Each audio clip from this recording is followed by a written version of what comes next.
Hello, beautiful souls. Welcome to a walkthrough of the Hush Tarot by Jeremy Hush.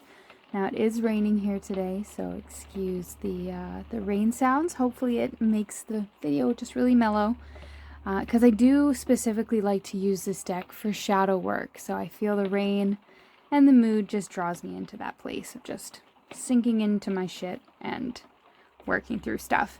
Now, nudity warning, this deck does have nudity, so if you're not into that or you have little eyes around, just come back for a different video. And here we go. So I'm going to flip through the deck, and I'm just going to give any insights that I get from the cards as well, because I really do find this deck amazing for shadow work. This is the Fool, and there will be Hush, the artist's name, in most of these cards as well. So there's the Fool and the Magician.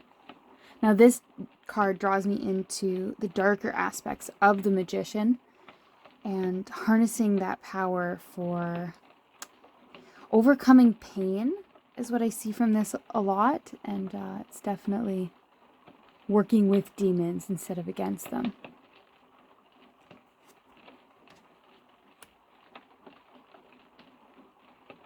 High Priestess. Beautiful artwork as well in these cards. The Empress. This has those bee and summer and prosperity vibes to it as well, which is nice to see with the Empress. But she still looks very regal. The Emperor. This is an interesting card, in that the figures in there are almost a wedding ceremony or something, which is very interesting. Hierophant. The keys in there are classic for the Hierophant and the Keeper of Wisdom and Knowledge. And the Lovers. I know this is referencing a Hindu myth, but I am not familiar with it enough to reference it myself. Chariot. Strength. This looks like the same figure from the Empress, but along her journey, further along her journey, I should say. The Hermit. Classic to have an owl here. The owl also is sinking his talons into this snake, which to me is embracing that transformative power of the snake, but not being overcome by it, being very aware and intelligent about it. This is the Wheel.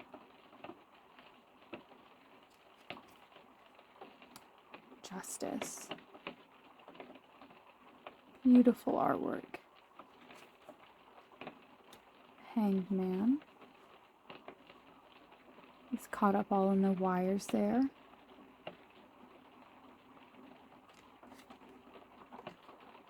Death card, classic.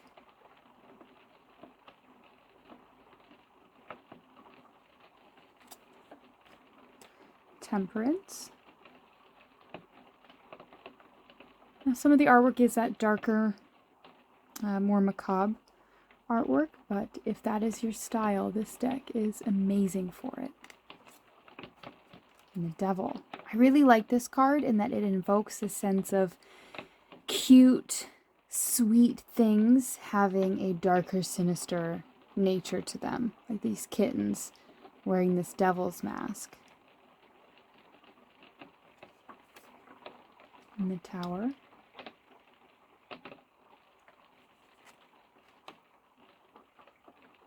And the Star.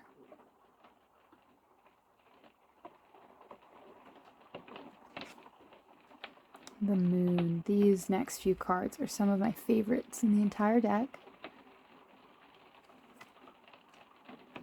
And the Sun.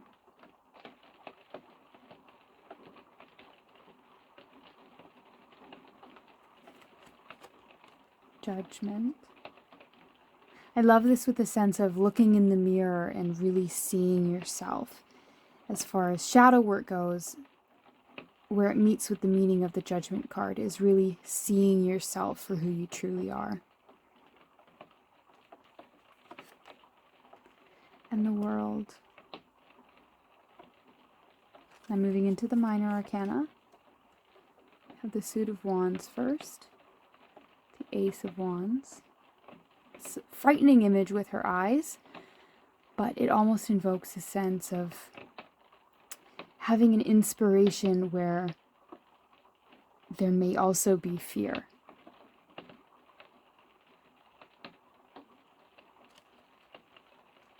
And Two of Wands. Three of Wands.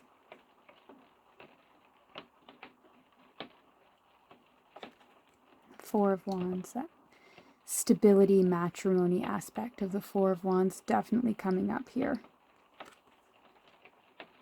The Five of Wands, again with that competition, fighting, battling for something. You have these snakes on the bottom here, fighting for an apple, so temptation.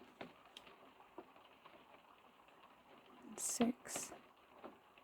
The Six of Wands here.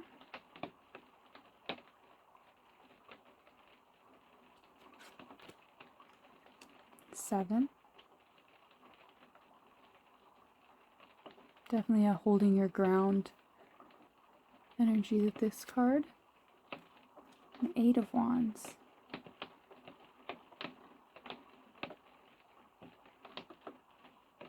Beautiful.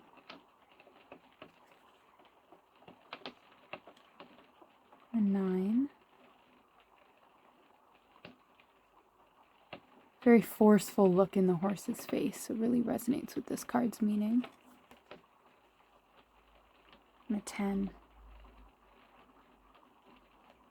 The Ten of Wands, she's really hiding under that cat. So it definitely, it's almost not hiding from your problems, but in the shadow sense, it's being so overwhelmed by the burdens that you carry that you're almost wanting to hide away. And the Page.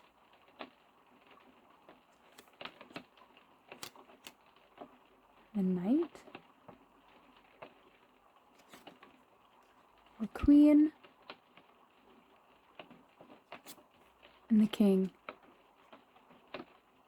Love coming out of her mouth and the bird sitting atop it. Very beautiful imagery. Next we have the Suit of Cups. This is the Ace. The Two of Cups. This is one of the cards that I draw so much meaning out of in the shadow aspect and really use this deck for shadow work, because with this Two of Cups, it diverges from that healthy partnership balance. With the Two of Cups usually imbues in this, their connection is almost too close, unhealthy.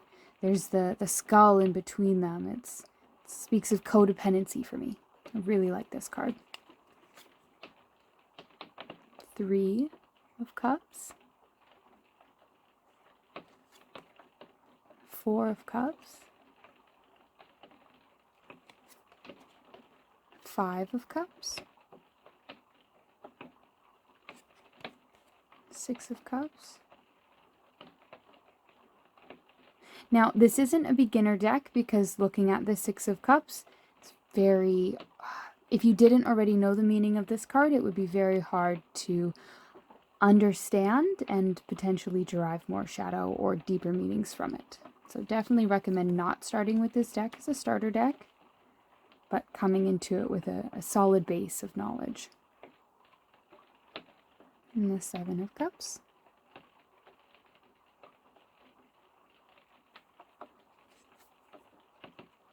And the Eight of Cups. Beautiful owl in this card. Nine of Cups. This is one of my favorites as well. Beautiful, beautiful artwork. And the Ten of Cups.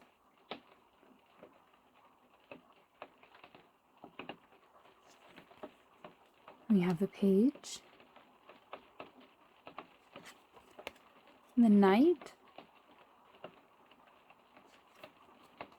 Queen. Very striking imagery with her eyes boring into you with this.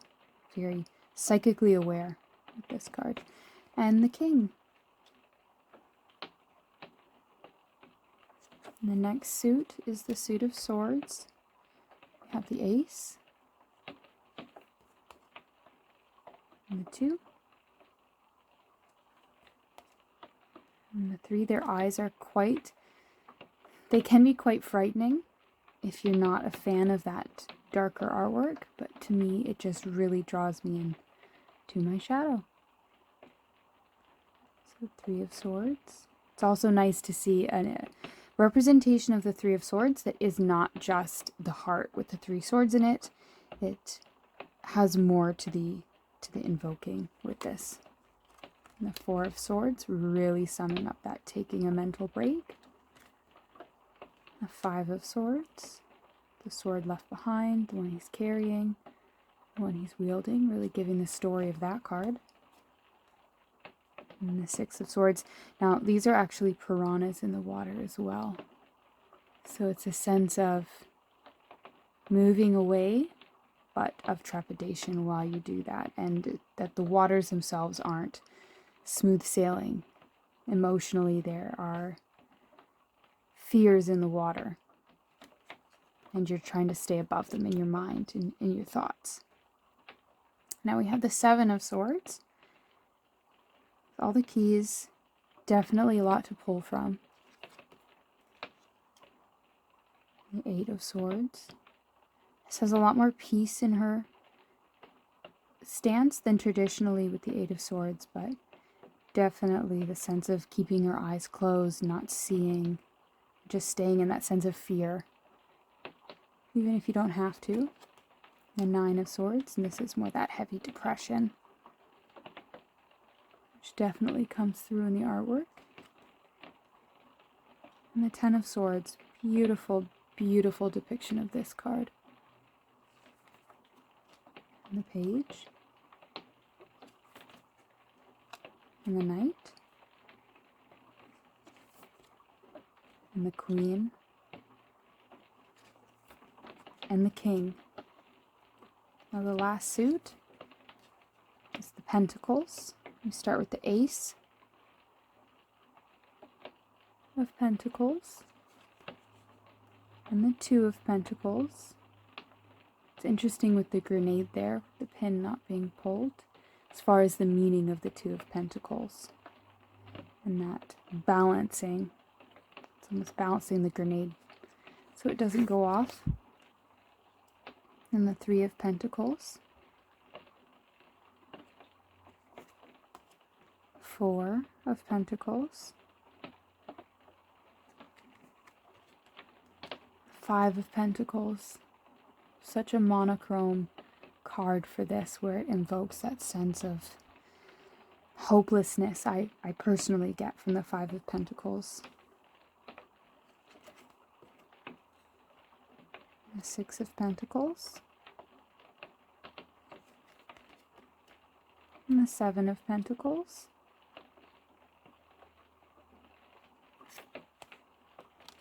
And the 8 of Pentacles.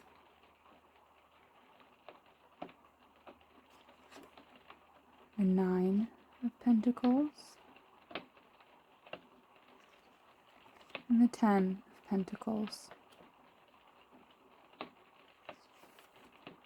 The Page. This is one of my absolute favorite pictures in this entire deck. The rich, rich hues of the black and the goats and the just symbolism with all of that. With the Page of Pentacles.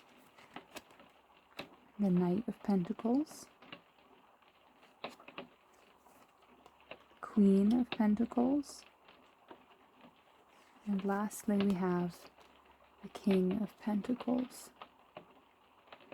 And there you have it, the Hush Tarot by Jeremy Hush.